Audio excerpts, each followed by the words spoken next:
aking paglutuan. Okay, napakamalaki niyang pot.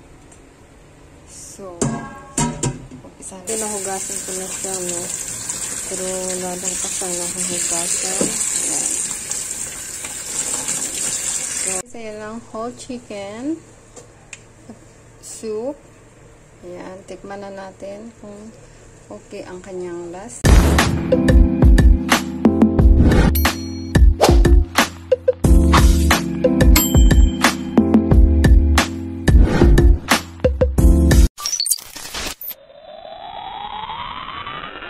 Hello guys, today magluluto naman ako ng whole chicken soup para sa noodles. Okay, ito ipapakita ko sa inyo yung pot na aking paglutuan. Okay, napakamalaki niyang pot. So, umpisa na natin, lagyan na natin ng water.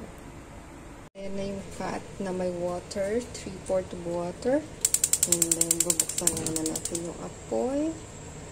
Ayan, i-high natin yung apoy para high heat siya para madali siyang kumulo. Okay? Ano naman ang aking whole chicken soup. So, magpakulo ako ng tubig. So, first step na nilagay ko, nagpakulo ng tubig and then, pero habang hindi pa siya kumukulo, lagyan na natin ng ginger para ma-absorb na yung lasa. Ayan. So, hayaan lang natin siya hanggat kumulo.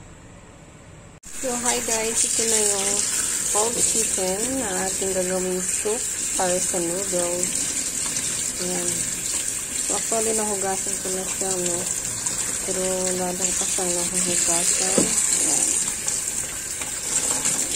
So, nilagyan na natin siya dyan. So, liit yung chicken lang siya. Pero, whole chicken talaga. Ayan.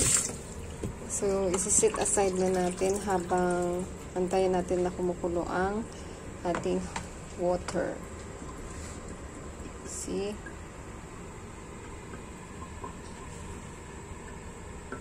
Ayan, kumukulo na siya. Lagyan ko naman siya ng Knorr cubes para malasa. Guys, ayan na, kumukulo na siya. So, ilalagay na natin yung whole chicken. Ayan.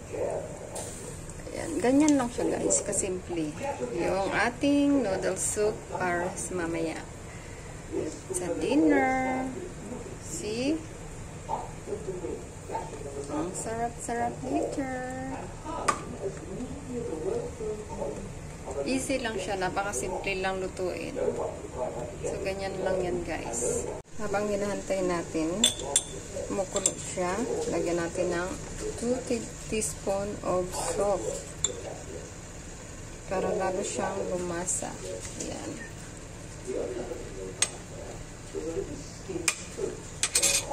Isa lang whole chicken soup. Ayan, tikman na natin kung okay ang kanyang lasa.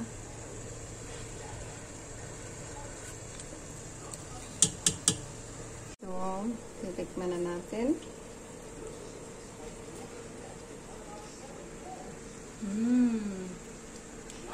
Ginger talaga yung taste niya, guys. Itong soup na to. Ayan. Guys, lalagyan ko pa lang ulit ng 1 teaspoon na salt para pangpadagdag sa lasa. Ayan. Ito yung pinaka ano ko pag nag-soup, yung roots ng coriander nilalagay ko dito para malalo maging malasa yung ating soup. Yun. Nilalagay na natin. Yan. So actually kung gusto nyo rin lagyan ng onions, yung spring onions pwede din at maraming mga coriander. So na running out ako ngayon ng coriander. So, yun lang muna ilalagay ko. Kasi yung kanyang leaves para mamaya sa pag-serve na ng whole chicken soup. Ayan. Okay? Then, after this, itatakpan na natin. After this one, tatakpan na natin, guys. yung ating soup. At hayaan natin na kukulo.